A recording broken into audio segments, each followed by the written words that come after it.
అందరికీ నమస్కారం. అమ్మ మాట అమ్మాయి బాట ఛానల్కి స్వాగతం. కథ చెప్పుకుందామా? పటిక బెల్లం. కొత్తగా ఉద్యోగం మీద ఆ ఊరు వచ్చిన అచ్యుతం అద్దె ఇంట్లో దిగాడు. అతను రోజూ కచేరీకి వెళ్ళి వచ్చే దారిలో చిన్న పెంకుటిల్లు ఉంది. ఆ ఇంటి అరుగు మీద 50 ఏళ్ల ఆవిడ కూర్చొని ఉండేది. ఆమె రోజూ అభిమానంగా అచ్యుతం కేసి చూస్తూ ఉండేది. ఒకరోజు సాయంత్రం ఆవిడ గుడి నుంచి వస్తూ అచ్యుతానికి కనపడి, నాయనా, ఇది పటిక బెల్లం, దేవుడి ప్రసాదం, కళ్ళకద్దుకొని తిను అంటూ పటిక బెల్లం ముక్క ఒకటి అచ్యుతం చేతిలో పెట్టింది. అచ్యుతం పటిక బెల్లం నోట్లో వేసుకున్నాడు. తరువాత ఇద్దరూ కబుర్లు చెప్పుకుంటూ నడక సాగించారు. ఆమె అచ్యుతంతో, నిన్ను చూస్తుంటే మా తమ్ముణ్ణి చూస్తున్నట్లే ఉంది. వాడు పొరుగుళ్ళో కరణం. వాడంటే నాకు పంచప్రాణాలు. వాడికి మాత్రం నా నీడే గిట్టదు అంటూ కళ్ళనీళ్లు పెట్టుకుంది. ఆమె తన గోడు చెప్పుకుంది. ఆవిడ పేరు అచ్చాయమ్మ. భర్త పోయి 5 ఏళ్లు దాటింది. పిల్లలు లేరు. ఒక్క తమ్ముడు మాత్రం ఉన్నాడు. భర్త పోయాక తమ్ముడి ఇంట గాడిద చాకిరీ చేసింది. అయితే తమ్ముడి భార్య ఆమెను హీనంగా చూడటమే కాక భర్తతో లేనిపోని చాడీలు చెప్పేది. అవి నమ్మి తమ్ముడు ఆమెను కొట్టవచ్చేవాడు. అన్నీ సహించి ఆమె అక్కడే పడి ఉండేది. 2 ఏళ్ల క్రితం తమ్ముడు ఇంట్లో నుంచి తరిమేస్తే ఈ ఊరు వచ్చి ఉంటోంది. అచ్చాయమ్మ అచ్యుతానికి తనను గురించి అంతా చెప్పి, నాయనా, ఈ ఒంటరి బ్రతుకు మీద రోత పుడుతుంది. ఎన్ని చేసినా మా తమ్ముణ్ణి మర్చిపోలేకుండా ఉన్నాను. నువ్వైనా నాతో అప్పుడప్పుడు ఇక్కడికి వచ్చి మాట్లాడుతూ ఉంటే తృప్తిగా ఉంటుంది అంటూ కళ్ళనీళ్లు తుడుచుకుంది. అచ్యుతానికి ఆమె మీద జాలి పుట్టుకొచ్చి, అలాగే వచ్చిపోతూ ఉంటానక్కయ్యా అన్నాడు. ఆ జవాబుకు ఆమె మురిసిపోయి అప్పటికప్పుడు వంట చేసి అచ్యుతం చేత కొసరి తినిపించింది. ఆ రోజు నుంచి అచ్యుతం తరచుగా ఆమె ఇంటికి వెళుతూ ఉండేవాడు. ఆమె కూడా అచ్యుతం ఇంటికి వచ్చి అతడు కచేరీకి వెళ్ళాక ఇల్లు సర్ది బట్టలు ఉతికి రాత్రి భోజనం సిద్ధం చేసి ఉంచేది. ఒకరోజు రాత్రి అచ్యుతం ఇంటి తలుపు ఎవరో దడదడా బాదారు. అచ్యుతం పోయి తలుపు తీసేసరికి వాకిట్లో అచ్చాయమ్మ గడగడా వణికిపోతూ కనిపించింది. సంగతేమిటి, ఎందుకా భయం అంటూ అచ్యుతం లోపలికి దారి తీశాడు. అచ్చాయమ్మ లోపలికి వచ్చి పెద్ద చెంబు నిండా మంచినీళ్లు తాగి జరిగింది చెప్పింది. ఆమెకు నిద్ర పట్టబోతుండగా పెరట్లో ఏదో అలికిడయింది.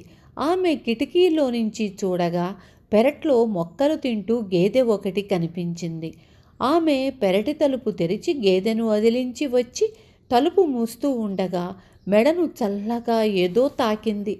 అచ్చాయమ్మ భయం కొద్దీ కేక వెయ్యబోయి తల తిప్పేటంతలో గుప్పెట కత్తి పట్టిన నల్లటి వాడొకడు గోల చెయ్యకుండా మెడలో ఉన్న గొలుసు, చేతికున్న బంగారం గాజులు ఇచ్చెయ్యి, అరిచావో పీక తెగిపోతుంది అన్నాడు కరుకుగా. ఇంతలో అదృష్టవశాత్తు గస్తీ తిరుగుతున్న రక్షకభటుడు అటుగా వచ్చాడు. దొంగ పళ్ళు కొరుకుతూ, ఇప్పటికి బ్రతికిపోయావు, ఈ బంగారం వదులుతాననుకున్నావా, చూస్తూ ఉండు అని పారిపోయాడు. భయంతో ప్రాణాలు కడబట్టగా అచ్చాయమ్మ ఏం చెయ్యాలో తోచక ఆ రక్షకభటుడికి కాస్త వెనగ్గా నడుస్తూ అచ్యుతం ఇంటికి వచ్చేసింది. ఈ నగలు మా అమ్మవి, మొగుడు చచ్చిన దానికి నగలెందుకు, నా పెళ్ళానికివ్వు అంటూ వేధిస్తున్నాడు నా తమ్ముడు. నాకున్న ఆస్తి అంతా ఈ నగలే.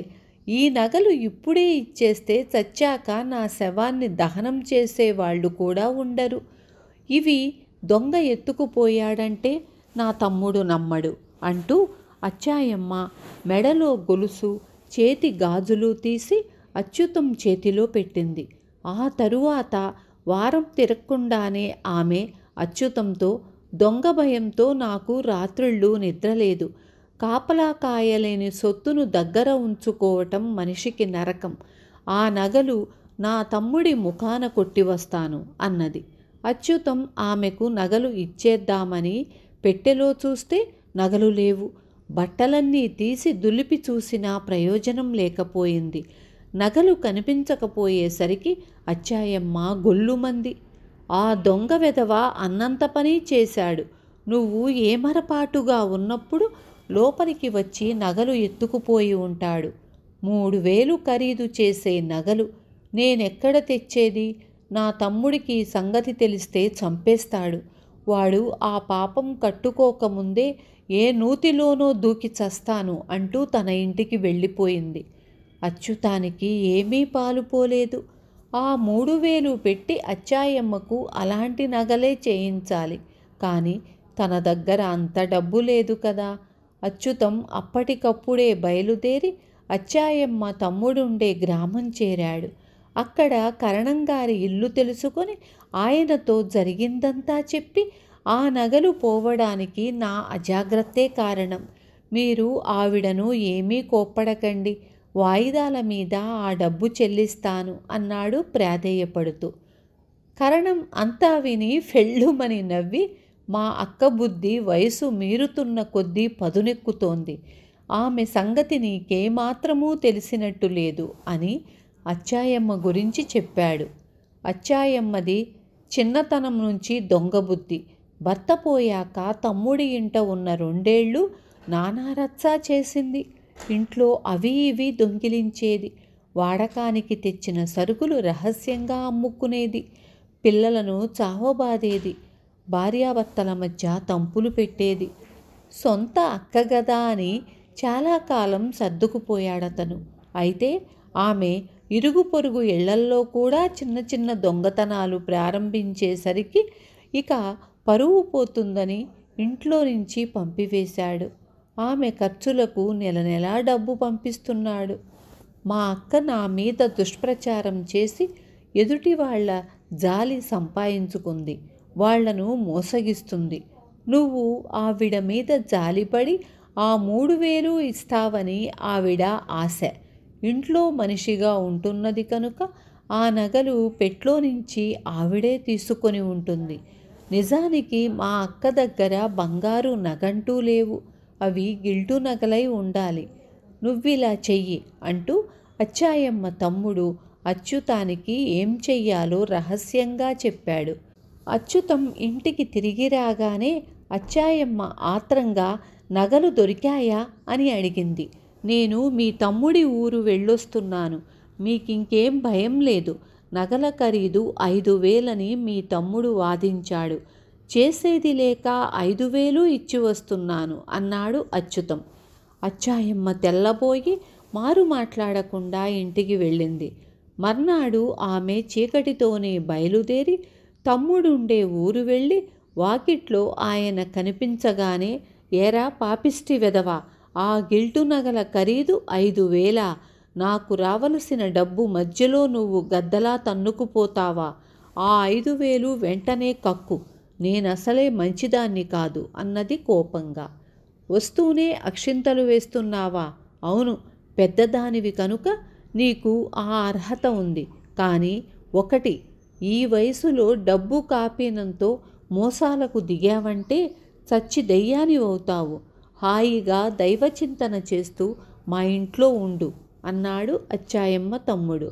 ఆమె వెనకనే బండిలో వచ్చిన అచ్యుతం ఈ మాటలన్నీ విని అచ్చాయమ్మతో, నిన్ను అక్క అని పిలిచినందుకు సిగ్గుపడుతున్నాను. నమ్మించి ఎంత మోసం చేశావు అన్నాడు అసహ్యపడుతూ. అచ్చాయమ్మకు తల కొట్టేసినట్లయింది. అచ్చాయమ్మ తమ్ముడు కరణం అచ్యుతంతో, నువ్వు కుర్రవాడివి, అయినా ఈ అనుభవంతో కొంత లోకజ్ఞానం అలవరుచుకోవాలి. పటిక బెల్లం పటిక చూపులకు ఒకేలా ఉంటాయి. ఏవేవో తెలుసుకోకుండా నోట పెట్టుకుంటే నోరంతా చేదవుతుంది. మనుషుల్లో కూడా అలా పటిక లాంటి వాళ్ళు, బెల్లం లాంటి వాళ్ళు ఉంటారు అన్నాడు. విన్నారు కదా. రేపు మళ్ళీ ఇంకొక మంచి కథతో మీ ముందుకు వస్తాను.